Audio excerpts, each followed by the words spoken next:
time off, then these are the shortcuts that can help. Welcome to the Wealth Creation Podcast.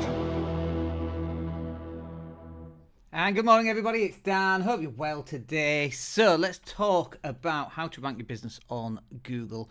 It's a conversation we get into quite a bit actually with clients because it's something that they want to know how to do. And why not? Because obviously the more people that you're going to get back to your website, because you're ranking on Google, the more opportunity you've got to close some business, get into conversations and all of that kind of thing. So let's try and see if we can help you. And if you've got any questions about how to do any of this, then you can just pop a message in the chat box.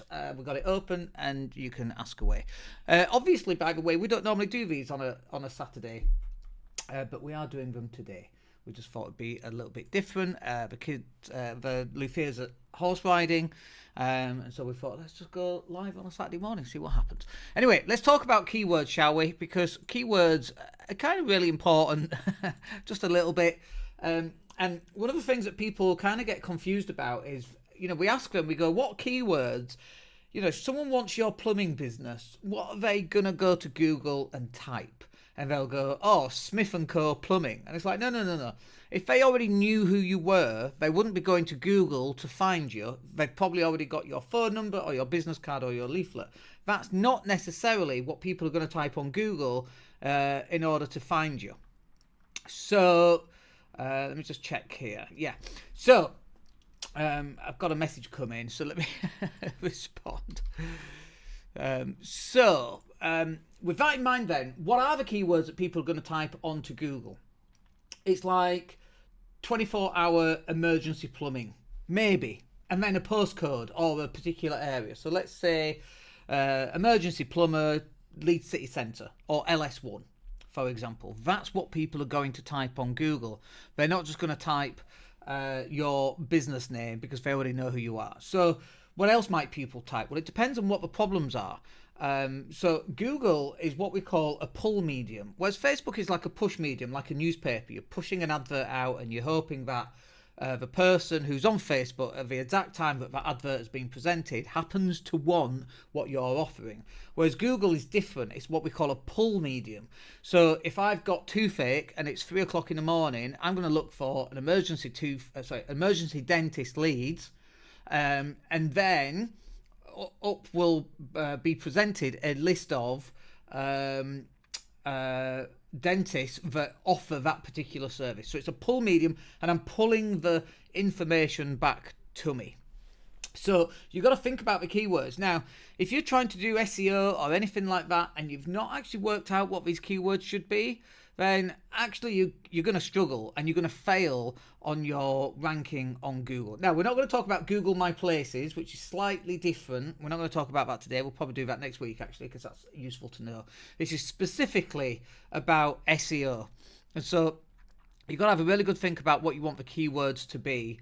And you'll have a list of them. Like you might have, if you've got 100 keywords, you're probably doing too many keywords. In all honesty, I know it's nice to rank for 100 different keywords.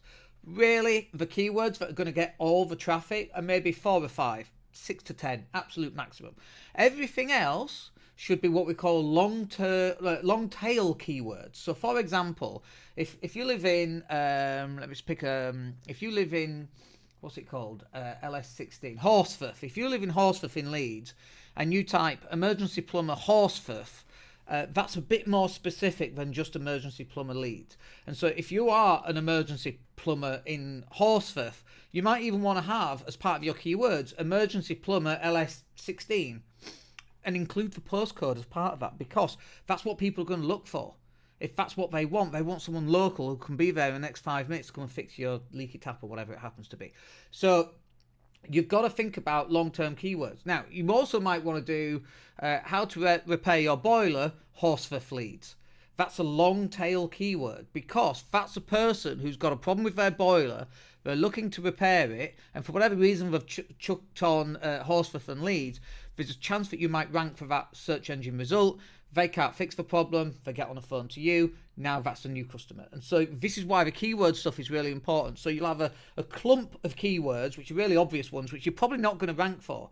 If you're trying to rank for emergency plumber leads, how many other people are also trying to rank for that? And so it gets very, very difficult. Whereas if you go for the long tail keywords, then how do I fix an ideal combi boiler in Horsforth, Leeds? Then you're probably going to get that one, right? You're going to get that click. And so that's why keywords are so important. But then also working out what your keywords should be, and then actually knowing what the content should be created in order to rank for those keywords. So let's just say it's repairing an ideal combi boiler in Horsforth, Leeds. Like, that is an article that you should write, and you should not be using artificial intelligence for writing that article, because Google's going to look at that and they're going to go, I don't think so. Sorry, thank you very much, but jog on. So you need to handwrite that, or you need to get a copywriter and it's handwritten. And the problem with copywriters is you never trust them. So usually you got to do it yourself. Obviously you can trust us because this is what we do, right? We can't grow our business unless we're trustable. So you need to write this yourself, or you need to ask us to do it for you. But writing long form content and then uploading that to your website, that's going to work really well. And then you can post that out onto social media and hopefully get a few clicks back from Facebook and LinkedIn and Twitter. Google will look at that, they like that, and they'll give you some extra brownie points, which will help you improve your search engine rankings effectively. But the content is so important that we see so many people just writing AI gobbledygook. It's just not going to work. So you need to get some content out there. Now, interestingly though, content isn't just about written content. Doing video form content like this will help you rank as well, weirdly. So if this goes out onto YouTube and it's, if you've got your keywords in there and you've got a good description in there, then you might get ranked on YouTube. But more importantly, what it does is that if you put content out onto social media and you get clicks, any kind of clicks going back to your website, Google's going to look at that and go, yes, this website has authority because people are clicking on it from social media websites. It's one of the ranking algorithms which Google keeps close to its chest. And so you do get SEO benefit from producing a shit ton of content. There's no question about that. I know people go, oh, that's not true, that's not what Google says. Well, who cares what Google says? Google are bald-faced liars. Just look at the stuff they're doing recently.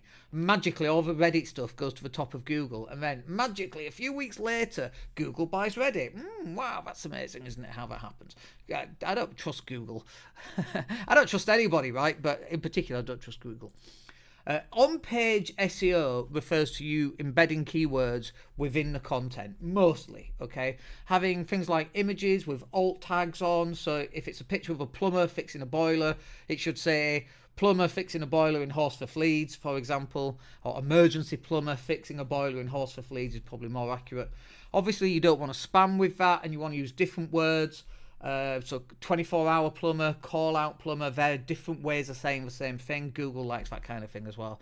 But again, don't use AI tools for this. This has to be handwritten SEO stuff. It's like taking a suit to a tailor or going to a tailor to get a suit. It's handmade. It's better than going to Top Man. Do you remember Top Man? It's better than going to Top Man and buying your suit from there. It's a handmade thing. Like, nobody looks good in the top man suit. You go to get a tailored suit, even if you're the world's ugliest person, you're probably going to look okay in a suit, right? So, in a tailored suit.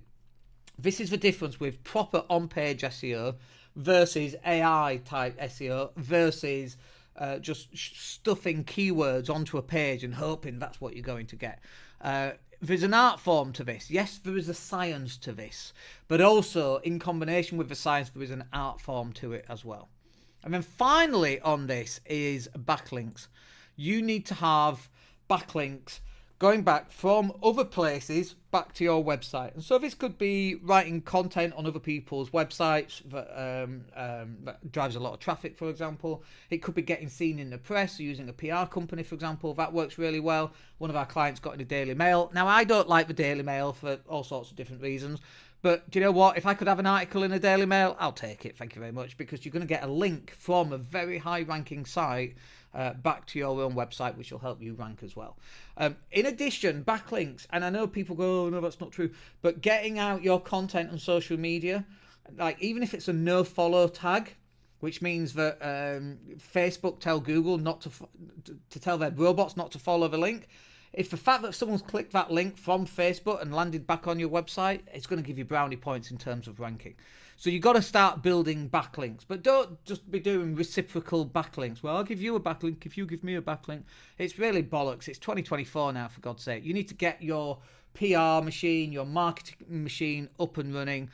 You need to get press releases out there. You need to have content worth sharing so that other people share your content, and sometimes from time to time other people share our content as well. All right, I hope that's useful for you. If you've got any questions, hit me up and we'll catch up with you on the next one. Have a wicked weekend. Take care. Hey, it's Dan here. Thank you for listening. Really appreciate each and every one of you. Please click like or subscribe to the entire podcast.